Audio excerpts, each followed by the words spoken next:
Άλλο ένα Happy Traveler ξεκινάει και ταξιδεύουμε οδικώς εντός Ελλάδος και συγκεκριμένα στην αγαπημένη μας Πελοπόννησο. Είμαστε στο δρόμο! Οδηγούμε στην Εθνική Οδό Τρίπολης Πατρών, αφήσαμε πίσω μας την Αρκαδία και μπήκαμε στην Αχαΐα. Μόλις περάσαμε από το χωριό Στενό Παγκρατίου και σε λίγο θα βρούμε τη διασταύρωση για να κόψουμε δεξιά και να πάμε προς Χελμό, για να πάμε προς Καλάβρητα. Happy Traveler στην ορεινή Αχαΐα. Φύγαμε!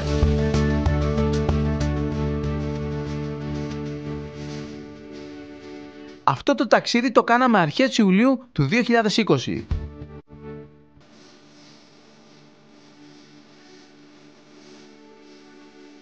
Πρώτη στάση λίγο έξω από το χωριό Παγκράτη, ήρθαμε να δούμε το κλίμα του Παυσανία. Είναι ένα αρχαίο αμπέλι και λένε ότι ήταν του Παυσανία, του ίδιου του Παυσανία. Παυσανίας ήταν ο Σπαρτιάτης στρατηγός που οδήγησε τον ελληνικό στρατό στη μάχη των Πλατεών το 479 π.Χ., αλλά ο συγκεκριμένος Παυσανίας που σχετίζεται με το κλίμα και είχε γράψει γι' αυτό πριν από σχεδόν 2.000 χρόνια ήταν ο Παυσανίας, ο περιηγητής και γεωγράφος που έζησε τον 2ο αιώνα μετά Χριστόν. Αυτό δεν είναι κλιματαριά.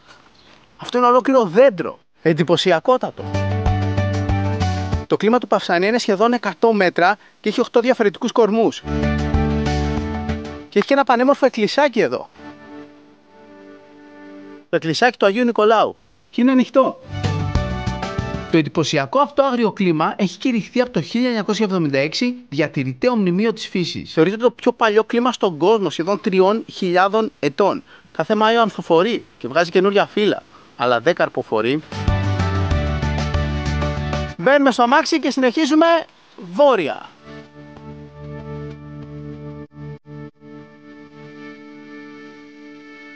Επόμενη στάση, Κλητορία, κεφαλοχώρη της περιοχής, θα περάσουμε από μέσα.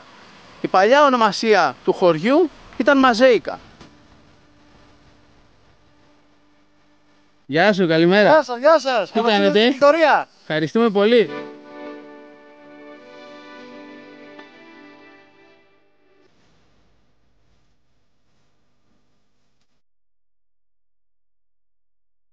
Πολύ πέρασμα η Κλητορία. Η Κλητορία είναι χτισμένη αμφιθεατρικά, σε υψόμετρο 510 μέτρα. Εδώ είναι η κεντρική πλατεία με τον Άγιο Δημήτριο και το άγαλμα του παλαιών πατρών Γερμανού.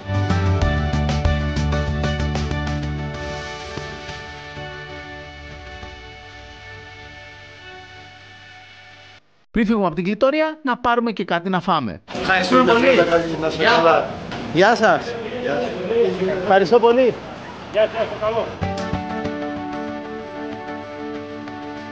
Αληθινός ταξιδιώτης σημαίνει ότι που και που τρως και στο αμάξι. Παρκάραμε απ' έξω, πήγα, πήρα τα σουβλάκια, τρώμε και φεύγουμε.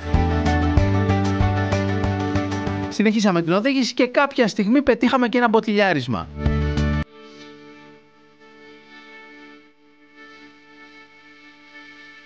Μια από τις πιο όμορφες τοποθεσίες κοντά στην Κλητορία είναι οι πηγές του Πλανητέρου. Βασικά το όνομά τους είναι πηγές Αρωανίου.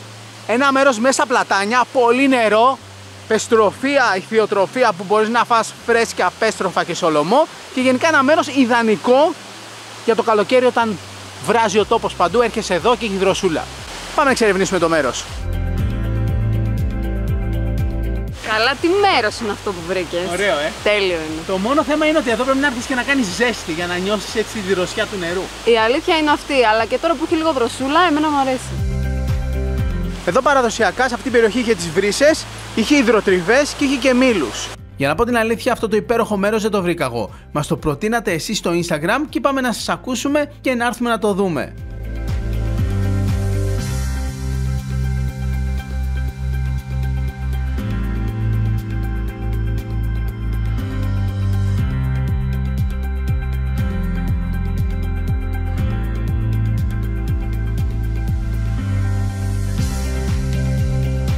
Επόμενη στάση, το χωριό Κάτω Λούση. Και ανεβήκαμε με τη μία στην κορυφή του λόφου για να δούμε τον πύργο των Πετμεζέων. Οι Πετμεζέοι ήταν καπεταναίοι των Καλαβρίτων, οι οποίοι έπαιξαν πολύ σημαντικό ρόλο στη μάχη της ανεξαρτησίας των Ελλήνων από τους Τούρκους.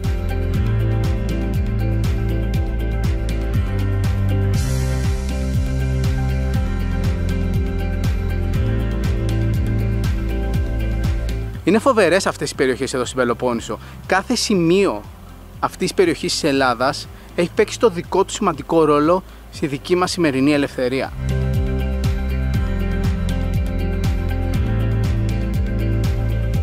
Μπαίνουμε τώρα στο αμάξι και πάμε προς το μέρος που θα μείνουμε κοντά στα Καλάβρητα. Οδηγήσαμε ακόμα πιο βόρεια, περάσαμε από τα Καλάβρητα που θα πάμε να δούμε αργότερα και πήραμε το δρόμο που πάει κάτω προς τον Κορινθιακό κόλπο.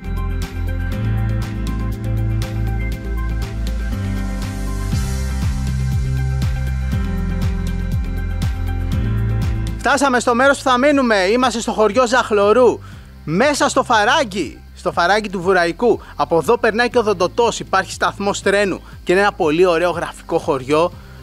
Ναι, αυτό είναι πιο χωριό από ότι είναι τα Καλάβρητα. Εδώ νιώθεις χωριό. Ωραία, θα μείνουμε σε ένα τέτοιο σπιτάκι. Παρκάρουμε το αυτοκίνητο από κάτω. Έχουμε πρώτο όροφο και δεύτερο όροφο. Πάμε να το δούμε μέσα.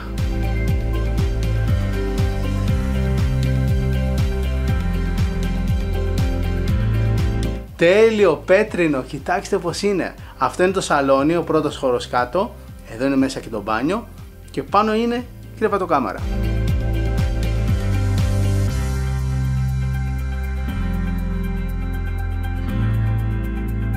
Και αυτός είναι ο πάνω όροφος. Κρεβατοκάμαρα. Έχει και μπανιέρα. Και έχει και τζάκι.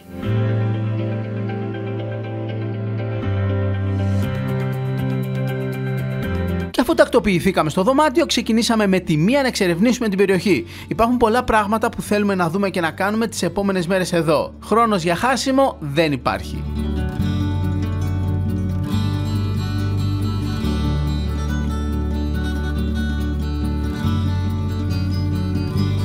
Ήρθαμε στην Ιερά Μονή του Μεγάλου Σπηλαίου. Κοιτάξτε πως είναι.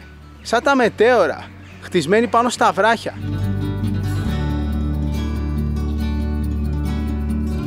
Ο ναός της Μονής είναι χτισμένος μέσα σε μια σπηλιά και υπάρχει μια εικόνα του 300, πολύ παλιά και πολύ ιστορική. Σε αυτό το μοναστήρι έχουν διαδραματιστεί σημαντικά γεγονότα και κατά το Δεύτερο Παγκόσμιο Πόλεμο, αλλά και κατά την Επανάσταση του 1821. Εδώ είμαστε σε υψόμετρο 950 μέτρα από την επιφάνεια της θάλασσας.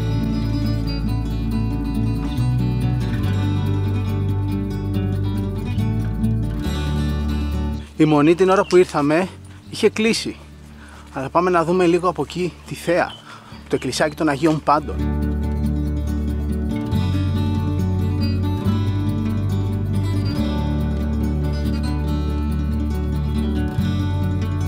Αφού εδώ βλέπεις όλο το Φαράγγι του Βουραϊκού.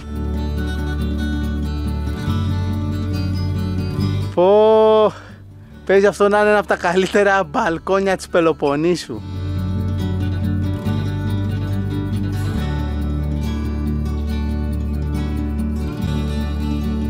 Πάμε να δούμε τώρα και το εκκλησάκι.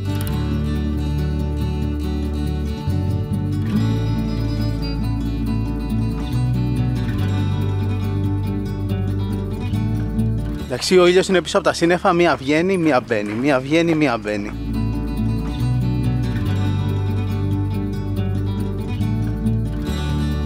Ωραία, πάμε προς το σπίτι, πάμε για ξεκούραση.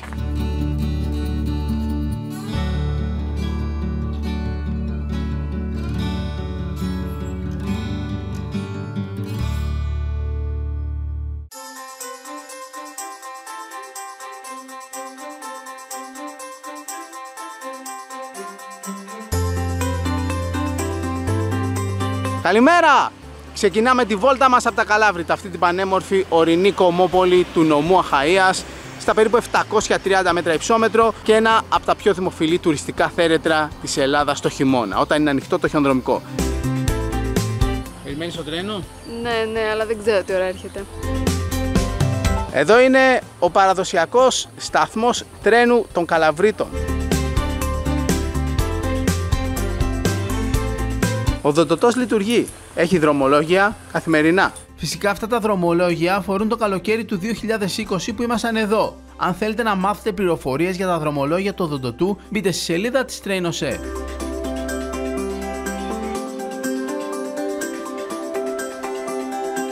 Είμαστε στο κεντρικό εμπορικό πεζόδρομο. Εδώ έχει όλες τις καφετέριες, τα ζαχαροπλαστεία, ταβέρνες και μαγαζιά με παραδοσιακά προϊόντα.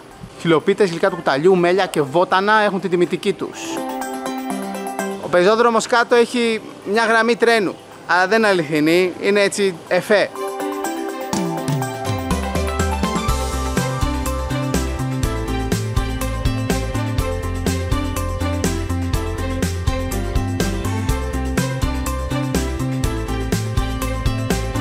Αυτή είναι η κεντρική πλατεία των Καλαβρίτων, η πλατεία Πετμεζέων, με το Μητροπολιτικό Ναό της Κοιμήσεως Θεοτόκου, ο οποίος στις 13 Δεκεμβρίου του 1943, όταν έγινε η σφαγή των Καλαβρίτων, κάηκε και σταμάτησε να λειτουργεί το ρολόι.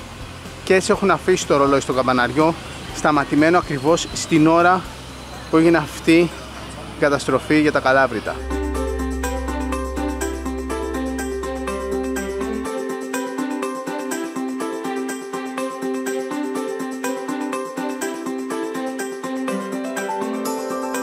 Και μετά τη βόλτα μας κάτσαμε να πιούμε ένα καφέ και να δοκιμάσουμε τοπικά γλυκά. Ευχαριστώ και για το καφέ. Καλημέρα. Και πήραμε γαλακτομπούρεκο, κοιτάξτε εδώ πράγμα. Και αυτό εδώ είναι πολύ παραδοσιακό γλυκάκι της περιοχής που λέει, είναι εργολάβος, είναι αμυγδαλωτό. Ελλάδα χωρίς γλυκάκι και καφεδάκι δεν καταλαβαίνεις.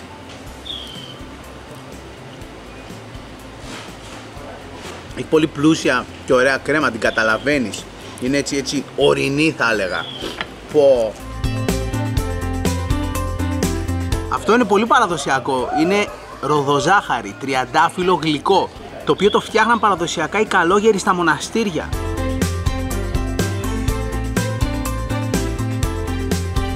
Άντε, γεια σας.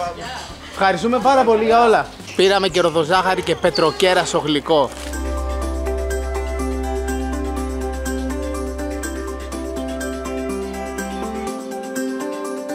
Στη νότια πλευρά της πόλης των Καλαβρίτων βρίσκεται αυτή η πανέμορφη πλατεία με τον πλάτανο των τριών γερόντων. Στις 21 Μαρτίου του 1821, στη σκιά αυτού του πλατάνου, συναντήθηκαν οι τρεις καλαβριτινοί ήρωες της Επανάστασης. Ο Φωτήλας, ο Ζαΐμης και ο Πιτιμεζάς. Κάτω από αυτό το δέντρο κατέστρωσαν τα σχέδιά τους και αποφάσισαν τη στρατηγική που θα ακολουθήσουν στην έναρξη της Επανάστασης.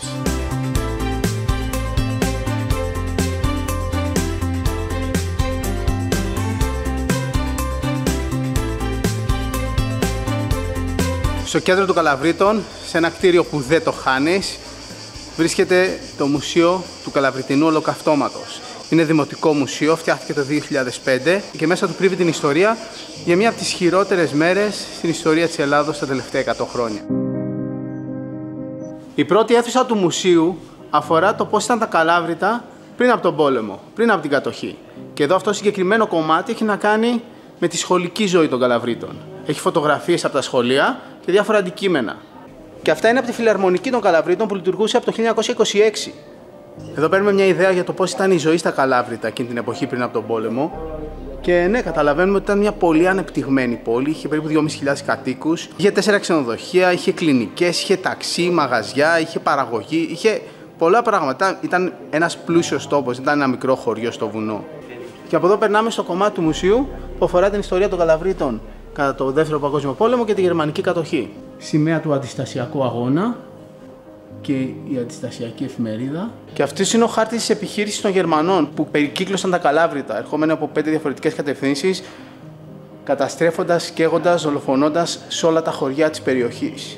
Η επιχείρηση Καλάβρητα ξεκίνησε από τους Γερμανούς στις 4 Δεκεμβρίου του 1943 ως μαζικά αντίπεινα στην εκτέλεση από τους αντάρτες 77 Γερμανών στρατιωτών εχμαλώτων. Στις 9 Δεκεμβρίου οι Γερμανοί μπήκαν στην κομμόπολη των Καλαβρίτων. Μετά από 4 μέρες, το πρωί της 13ης Δεκεμβρίου, οι Γερμανοί μάζεψαν στο δημοτικό σχολείο όλους τους κατοίκους του χωριού, διαβεβαιώνοντάς τους μάλιστα ότι δεν θα τους πειράξουν. Αυτή εδώ είναι η κεντρική είσοδος του σχολείου. Από εδώ έμπαινε ο πληθυσμός, από εδώ τους βάλαν μέσα και εδώ τους χώριζαν. Από εκεί πηγαίναν γυναικόπαιδα και από εδώ όλοι οι άντρες από 12 χρονών και πάνω.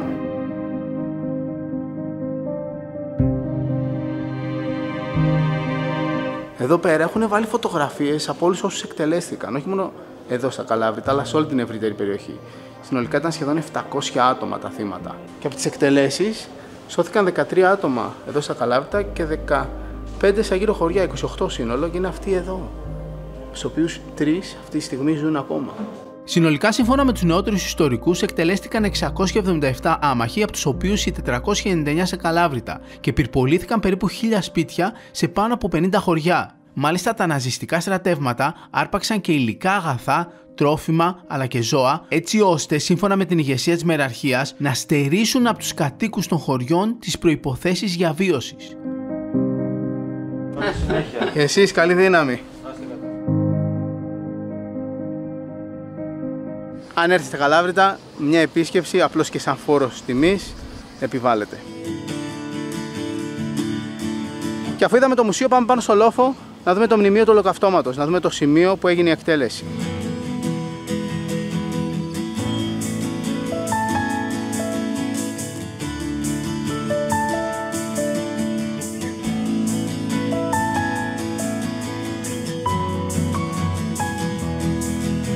Εδώ έγινε η εκτέλεση των Καλαβριτινών. Ήταν 13 Δεκεμβρίου του 1943, ώρα 12 το μεσημέρι, ημέρα Δευτέρα. Φέραν όλους τους άντρες του χωριού εδώ πέρα. Οποιοσδήποτε ήταν πάνω από 12 ετών άντρας ήρθε εδώ πέρα και τους εκτέλεσαν πολυβόλα από το λόφο.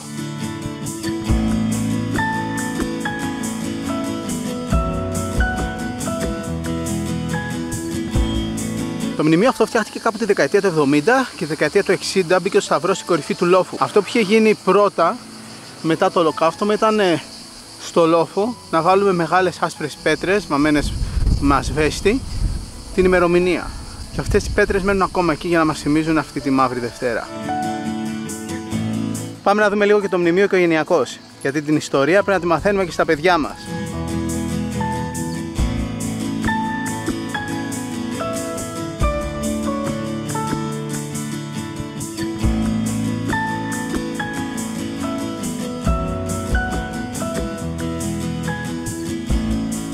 Ήρθαμε στην Ιερά Μονή της Μεγίστης Λαύρας, πάνω από τα Καλάβρητα. Ένα από τα πιο ιστορικά σημεία στο ότι έχει να κάνει με την Επανάσταση του 1821. Σύμφωνα με κάποιες πηγές, σε αυτό εδώ το σημείο, στις 25 Μαρτίου του 1821, έγινε η τελετουργική θρησκευτική κήρυξη της Επανάστασης. Ο Μητροπολίτης Παλαιών Πατρών Γερμανός ευλόγησε τους συγκεντρωμένους επαναστάτες και ύψωσε το λάβαρο της Επανάστασης στο θόλο του ιστορικού ναού της Αγίας Λαύρας. Αυτός εδώ είναι ο ιστορικός πλάτανος, κάτω από τον οποίο έγινε η ορκομοσία. Μπροστά σε αυτό εδώ το δέντρο ορκίστηκαν οι οπλαρχηγοί της Επανάστασης και αμέσως μετά, στις 21 Μαρτίου, ελευθέρωσαν τα Καλάβρητα. Εδώ μέσα στη Μονή της Αγίας Λαύρας, εκτός των άλλων, φυλάσσεται και το ιστορικό λάβαρο της Επανάστασης. Η Μονή της Αγίας Λαύρας ιδρύθηκε το 961 μετά Χριστόν από έναν συνασκήτη του Αγίου Αθανασίου του Αθωνίτη, τον μοναχό Ευγένιο.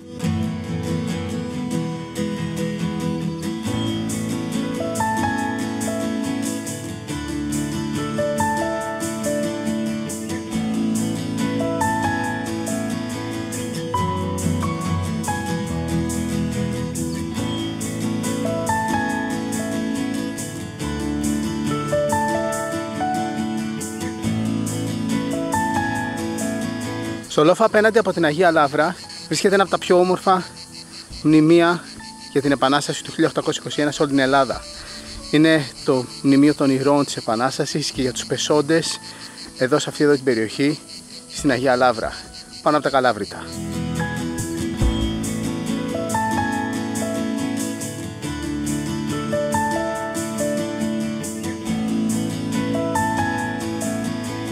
Τρεις μορφές έχει το μνημείο.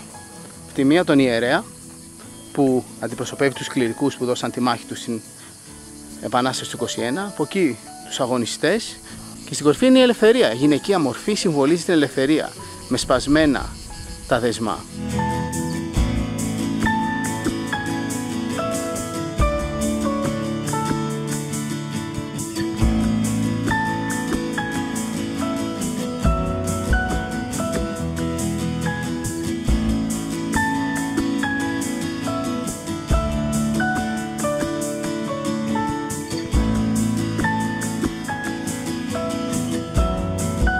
Συνεχίζοντας την εξερεύνηση στην ορεινή Αχαΐα, πήραμε ένα χωματόδρομο και κατευθυνθήκαμε βόρεια για να φτάσουμε σε ένα χωριό στο οποίο είχαμε δει ότι υπάρχει μια πολύ περίεργη μικρή εκκλησία.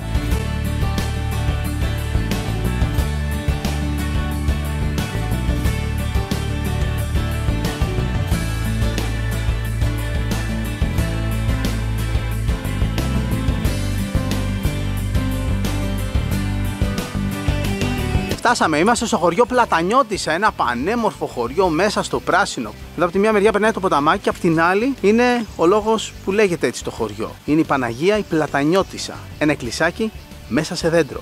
Πάμε να το δούμε. Ο χώρος είναι πανέμορφος και πολύ προσεγμένος. Αυτή είναι η Παναγία Πλατανιώτισσα, ένα εκκλησάκι μέσα στο κορμό του δέντρου, μέσα στον κορμό ενός πλάτανου.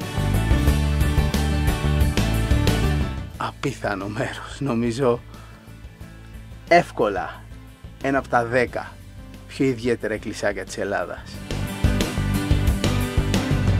Αυτή η εκκλησία φτιάχτηκε το 847 και υπάρχει ένα σημείο εδώ πέρα πάνω στο πλατάνι, λες και είναι αποτύπωμα της εικόνας του Μεγάλου Σπηλαίου. Το κεφάλι και εδώ το κεφάλι του Χριστού.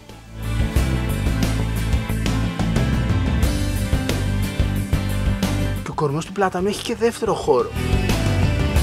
Και ο κορμός εσωτερικά είναι ζωντανός, πετάει φύλλα.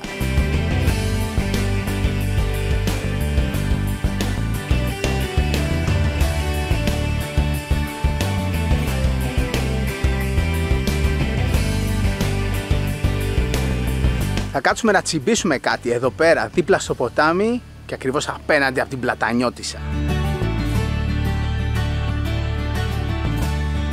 Έχουμε εδώ μια υπερχωριάτικη με κρίταμα και μανιτάρια ψητά με κρέμα βαλσάμικου. Αλλά ένα είναι το πιάτο που αν έρθεις εδώ δεν μπορείς να φύγεις αν δεν δοκιμάσεις.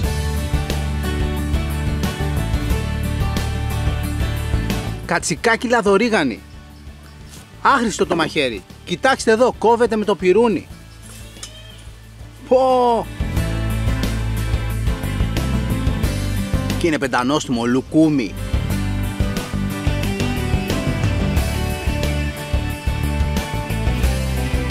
Χάρηκα πολύ. Να είσαι καλά. Γεια σας. Ωραία, φεύγουμε τώρα από Πλατανιώτισσα και γυρνάμε σπίτι. Πάμε για ξεκούραση.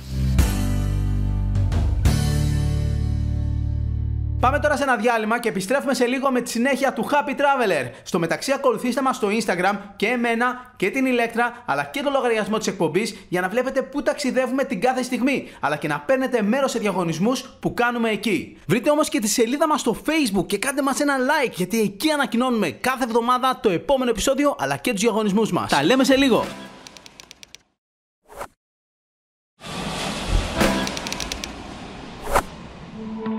Επιστρέψαμε στο Happy Traveler, βρισκόμαστε στην ορεινή Αχαΐα κοντά στα Καλάβρητα. Καλημέρα! Αυτό το πρωινό αφήνουμε το αυτοκίνητο στο σπίτι και πάμε βόλτα με τα πόδια. Από τη Ζαχλωρού που βρισκόμαστε θα πάμε προς τα κάτω με τα πόδια τη διαδρομή του Οδοντοτού. Είμαστε εδώ, πόρτες, τρικυλιά, σιφώνι και τα δικαστήρια και Νιάματα. Εκεί θα πάρουμε το τρένο και θα κάνουμε όλη αυτή τη διαδρομή που είναι το καλύτερο κομμάτι. Όλη η διαδρομή με τα πόδια από Καλάβρητο ως Γιακοφτό είναι κάπου 6 ώρες. Εμείς θα κάνουμε το μισό που είναι και το πιο ενδιαφέρον κομμάτι της διαδρομής.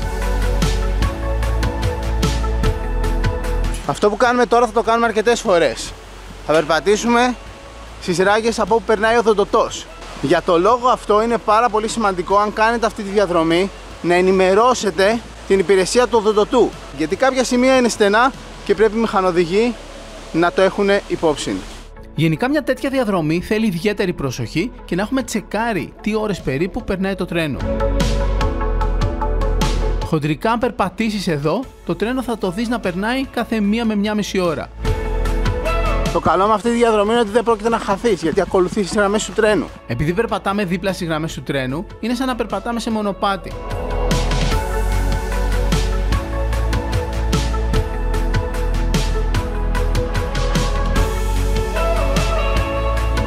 Το επίσης πολύ θετικό με αυτή τη διαδρομή είναι ότι είναι βατή.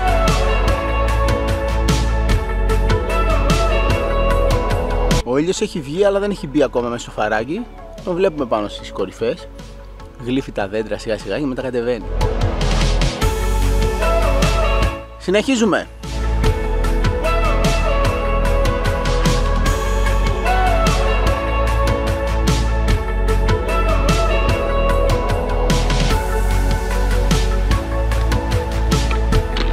Ο οδοντοτός είναι πλέον οδοντοτός. Γι' αυτό το λόγο λέγεται έτσι. Αυτά είναι τα δόντια του.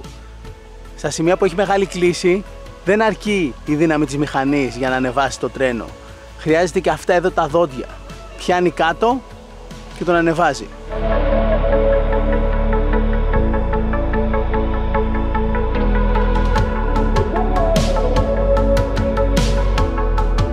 Εδώ ολοκληρώνεται ένα κομμάτι του οδοντοτού, δηλαδή των δοντιών.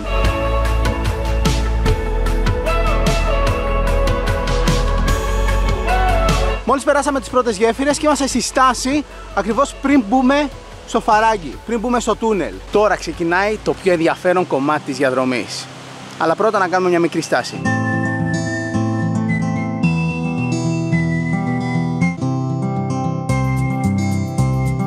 Εντάξει, μην το πιω όλο με τη μία, να κρατήσουμε και για το δρόμο.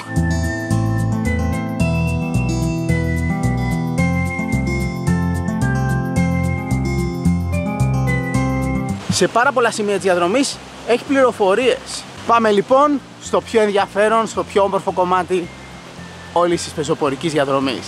Πάμε να περάσουμε τις πόρτες.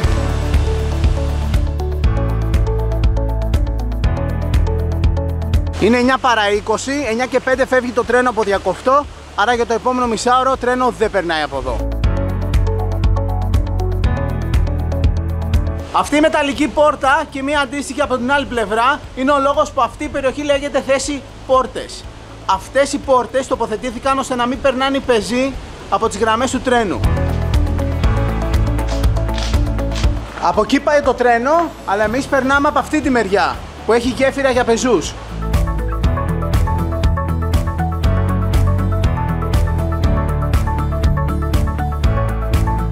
Wow! Είμαστε στην καρδιά του Φαραγγιού, στο πιο στενό σημείο. Από κάτω περνάει ο Βουραϊκός ποταμός που έχει δώσει το όνομά του στο Φαράγγι. Ωρε φίλε. Εντάξει, έχω πάθει πλάκα. Με ευκολία βάζω αυτή τη διαδρομή στη μία από τις 10 κορυφαίες πεζοπορικές διαδρομές της Ελλάδας. Παλιά υπήρχε ένα τούνελ εδώ, αλλά επειδή πέφταν συχνά βράχια και έκλεινε η διαδρομή, ανοίξαν και δεύτερο τούνελ σε καλύτερο σημείο και έτσι το πρώτο έμεινε μόνο για να περνάμε εμείς περπατώντας. Αν έχετε να προτείνετε άλλα τέτοια μέρη για πεζοπορία, στείλτε μας μήνυμα στο Instagram ή στο Facebook. Ο οδοντοτός αποτέλεσε ένα από τα δυσκολότερα έργα για την εποχή του λόγω του ιδιαίτερα δύσβατου εδάφους αλλά και του μεγάλου υψομέτρου στο οποίο κατέληγε. Το κομμάτι του σιδηρόδρομου που είναι ο οδοντοτός που έχει δόντια είναι 3.400 μέτρα. Το υπόλοιπο είναι απλές γραμμές. Η τεχνική της οδόντωσης με τα γρανάζια υπάρχει στα σημεία που η κλίση του εδάφους υπερβαίνει το 10%. Η απόσταση που διανύει είναι 22.350 μέτρα. Ο οδοντοτός φτιάχτηκε την περίοδο του Χαριλάου Τρικούπη. Η κατασκευή ξεκίνησε το 1889 και εγκαινιάστηκε 7 χρόνια μετά, στις 10 Μαρτίου του 1896. Νάτος και ο ήλιος! Λοιπόν, εδώ είναι ένα καλό σημείο για να περιμένουμε το τρένο. Αυτό είναι το δρομολόγιο που έφυγε στις 9 και 5 από το Διακοφτό. Έρχεται το τρένο! Έρχεται ο οδοντοτός! Όχο, ανεβαίνει εδώ με τα δόντια, σκαρφαλώνει!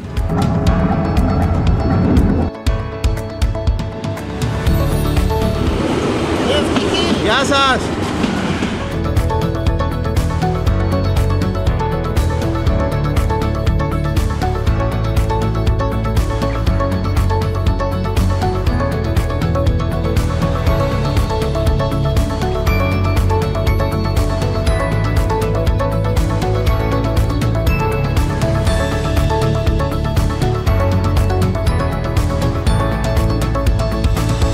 Δεν έχω λόγια, συγκινούμε, δακρύζω. Δεν ξέρω πώς να εκφράσω αυτό που νιώθω σε τέτοια μέρη.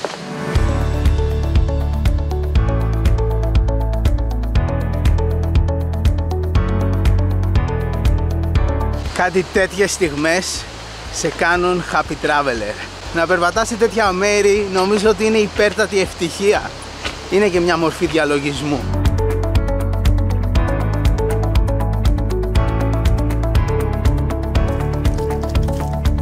Τώρα σε λίγο θα πετύχουμε πάλι το τρένο, θα κατεβαίνει από Καλάβρητα προς Διακοφτό.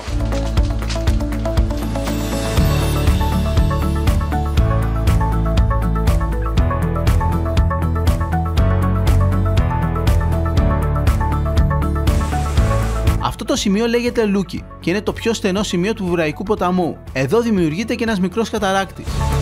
Αυτή είναι η μεγαλύτερη γέφυρα της διαδρομής. Αυτό είναι το δρομολόγιο που έφυγε στις 10 και 20 από τα Καλάβρητα και κατεβαίνει διακοφτό. Το ίδιο τρένο κάνει κάθε μέρα 3 φορές πάνω κάτω. Έρχεται το τρένο και κορνάρει για να μας προειδοποιήσει. Και για να μας χαιρετήσει. Θα σε πάρουμε από κάτω μετά. Νιάματα θα έρθω. Ωραία. Γεια σας. Πέρασε λοιπόν το τρένο, μπορούμε τώρα να περάσουμε κι εμείς άφοβα από αυτά τα τούνελ.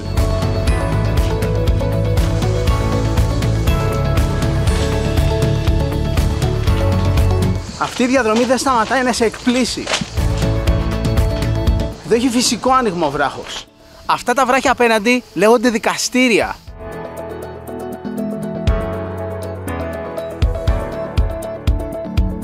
Βγήκαμε και από αυτό το εντυπωσιακό κομμάτι του Φαραγγιού με τα τούνελ και το στενό φαράγγι και σε λίγο θα φτάσουμε στα Νιάματα. Κάτω φαίνεται το διακοφτό και ο Κορινθιακός κόλπος.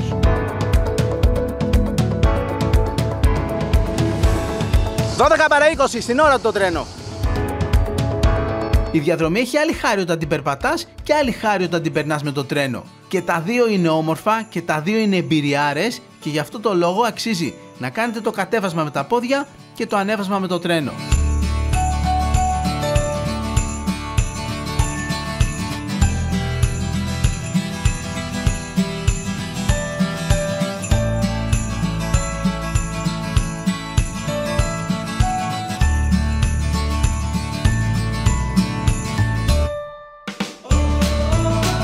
Φτάσαμε Ζαχλωρού, στη στάση Μεγασπήλαιο. Εδώ κατεβαίνουμε. Γεια σας. Επιστρέψαμε στη Ζαχλωρού από όπου ξεκινήσαμε τη διαδρομή μας το πρωί. Τέλεια ήτανε. Γεια σας.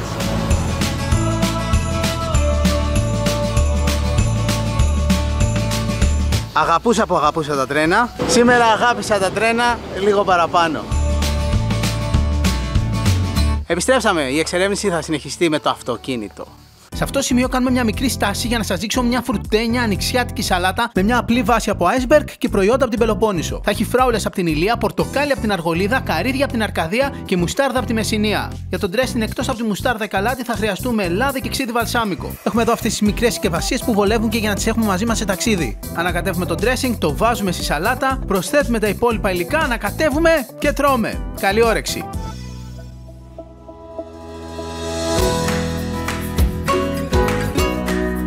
Οδηγήσαμε προς τα δυτικά με προορισμό ένα χωριό που λέγεται Βλασία. Περάσαμε από το χωριό Άνω Βλασία, οδηγήσαμε και περίπου 1 χιλιόμετρο σε χωματόδρομο και φτάσαμε στον καταράκτη του Ταξιάρχη. Βασικά δεν φτάσαμε ακόμα, αφήνουμε το αυτοκίνητο εδώ και θα κατέβουμε περίπου 100 σκαλοπάτια.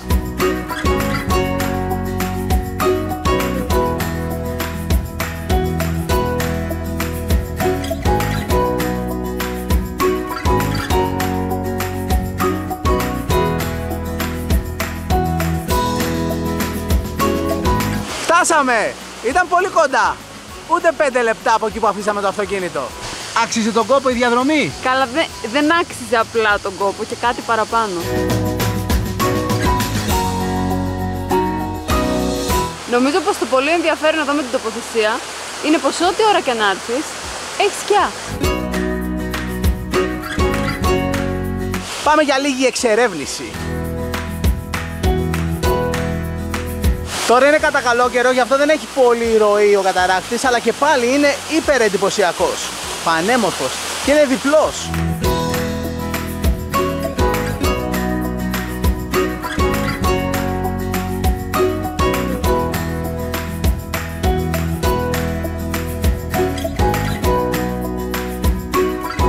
Ωραία, τέλειο μέρος, μας άρεσε πολύ, βάζουμε 10 με τόνο, φεύγουμε τώρα, πάμε στο αμάξι και πίσω.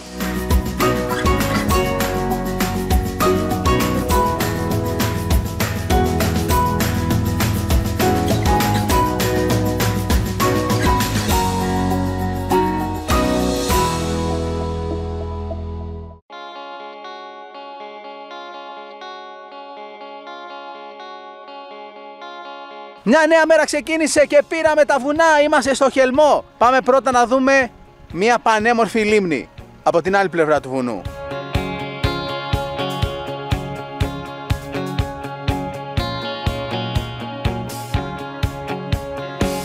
Τώρα οδηγούμε στο οροπέδιο του Χελμού, όπου βρίσκεται και το χιονοδρομικό κέντρο Καλαβρίτων. Θα ξαναέρθουμε εδώ αργότερα. Τώρα πηγαίνουμε προς τα χωριά Περιστέρα, Αγία Βαρβάρα και Ζαρούχλα.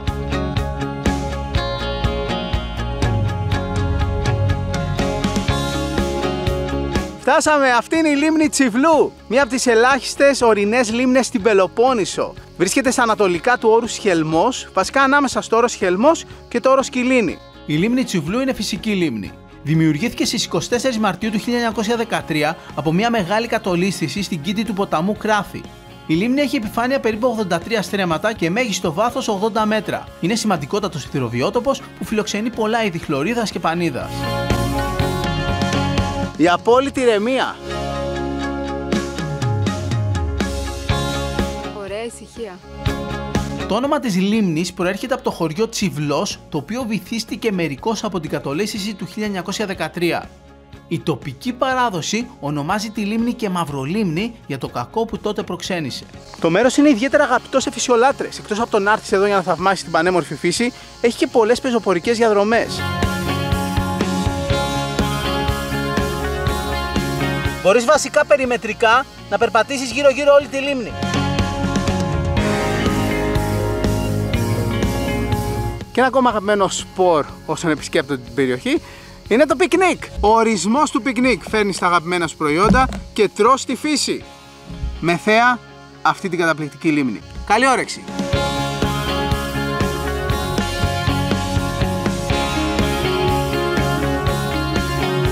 Τι νομίζατε, θα βρίσκαμε τέτοια τέλεια τραπέζια και δεν θα κάναμε πικνίκ?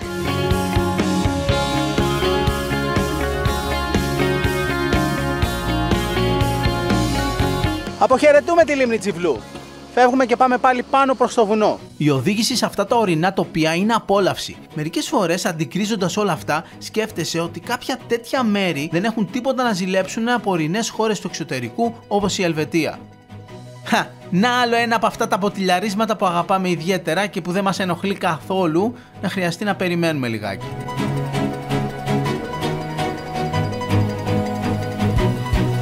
Είμαστε στο χιονοδρομικό κέντρο των Καλαβρίτων. Εντάξει, δεν έχει χιόνι, αλλά και το καλοκαίρι έχει τη χάρη του ένα τέτοιο μέρος. Έρχεσαι για να δεις τη θέα και είναι πανέμορφο από εδώ πάνω, ειδικά αν ανέβεις ακόμα πιο ψηλά.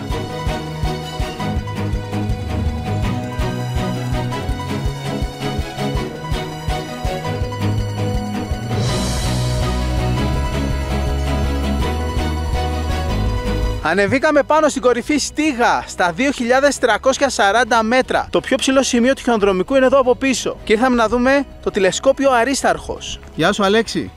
Γεια σου, Ευτύχη. Τι γίνεται, Χαρά, όλα καλά. Εσύ είσαι ο τεχνικός στο τηλεσκόπιο, έτσι? Ο τεχνικός. Θα μας δείξει λίγο το τηλεσκόπιο μέσα. Αυτό είναι το μεγαλύτερο τηλεσκόπιο στην Ελλάδα, το μεγαλύτερο στα Βαλκάνια και το δεύτερο μεγαλύτερο στην ηπειρωτική Ευρώπη.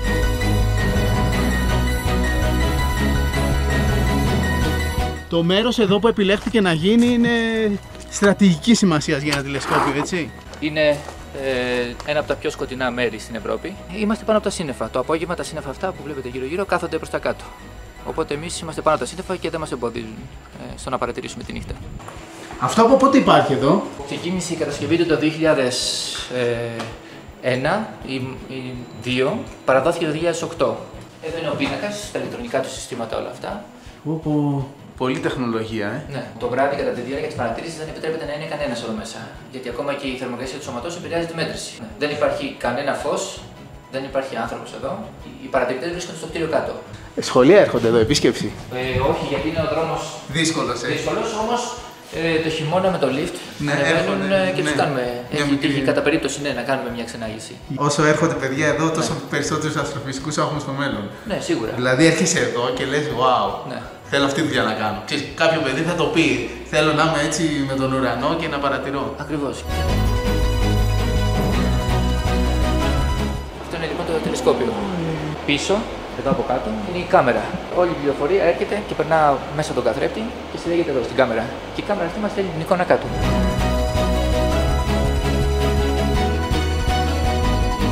Άρα όλο αυτό κουνιέται. Όλο αυτό, δηλαδή αν είναι σε λειτουργία και θα σπρώξουμε, μπορούμε να το σπρώξουμε. Και ζυγίζει 30 τόνους αυτό. Κανονικά 30 τόνους, αλλά με τις αντλίες του λαδιού Ναι. είναι σαν να αιωρείται. Ναι, Και εσύ μπορείς να το γυρίσεις με τα χέρια. Ακριβώς.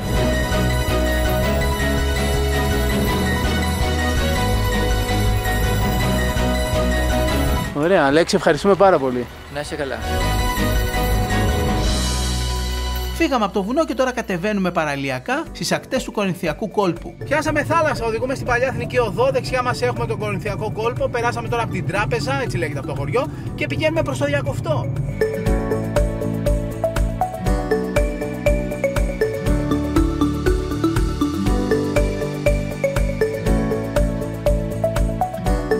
Είμαστε στο Διακοφτό.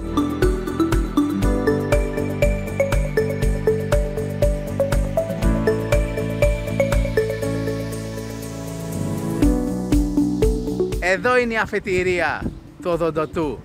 Από εδώ ξεκινάει για να φτάσει στα Γαλάβρητα και από εδώ ξεκίνησε για να φτιαχτεί αυτή η ιστορική γραμμή. Και αυτός είναι ο σύγχρονος σταθμός του προαστιακού. Και αυτός είναι ο παλιός σιδηροδρομικός σταθμός. Τώρα είναι μουσείο. Μουσείο Οδοντοτού. Και το αληθινό μουσείο είναι αυτό. Οι παλιές αμαξοστοιχίες του Οδοντοτού. Αυτά ήταν τα παλιά τρένα που πηγαίναν από εδώ στα Γαλάβρητα.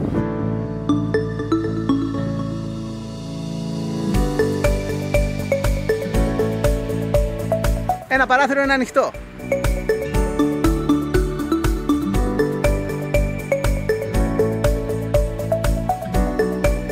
Κάπου εδώ λέμε καληνύχτα. Ραντεβού το πρωί. Καλημέρα. Φεύγουμε σήμερα. Αναχωρούμε από την περιοχή των Καλαβρίτων. Αναχωρούμε και από Πελοπόννησο. Επιστρέφουμε Θεσσαλονίκη. Τα πήραμε όλα και φύγαμε. Μπορεί το ταξίδι μας αυτό να ολοκληρώθηκε, αλλά εμείς κάποια στιγμή στο μέλλον πρέπει να επιστρέψουμε στην Πελοπόννησο. Έχουμε ακόμα αφήσει πολλά μέρη που αξίζουν να επισκεφθούμε, όπως η βορειοδυτική Αχαΐα με την πρωτεύουσα του νομού, την Πάτρα. Επίσης υπάρχει ο νομός Κορινθίας που αποτελεί πλέον το μοναδικό νομό στην Πελοπόννησο που δεν έχουμε κάνει επεισόδιο Happy Traveler. Και εκεί πρέπει να πάμε και εκεί πρέπει να πάμε σύντομα. Για την ώρα σας χαιρετάμε και ανανεώνουμε το ραντεβού μας για το επόμενο Happy Traveler. Περιμένουμε εννοείται τα σχόλιά σας και τις προτάσεις σας για επόμενους προορισμούς. Βρείτε τη σελίδα της εκπομπής μας στο Facebook και ακολουθήστε μας στο Instagram. Και εμένα και την Ηλέκτρα αλλά και το λογαριασμό της εκπομπής μας Happy Traveler GR. Μέχρι την επόμενη φορά, να είστε καλά, φιλιά πολλά και να θυμάστε ότι η πιο σημαντική αποσκευή σε κάθε ταξίδι είναι η καλή μας διάθεση. Γεια!